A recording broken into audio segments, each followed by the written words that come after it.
Friends, அரிசி பருப்பு சாதம் செய்யறதுக்கு அடுப்பில் குக்கர் வச்சு எண்ணெய் ஊற்றிக்கலாம். கடுகு போட்டுக்கலாம்.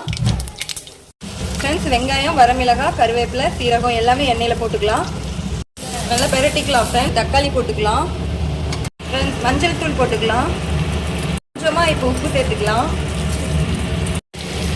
தக்காளி நல்லா வெந்ததும் பூண்டு போட்டுக்கலாம். ஃப்ரெண்ட்ஸ், பாசிப்பயிறு ஊற வச்சுருந்தோம். தண்ணியில் நல்லா கழுவிட்டு எடுத்துகிட்டு வந்துட்டோம் வடிச்சிட்டு.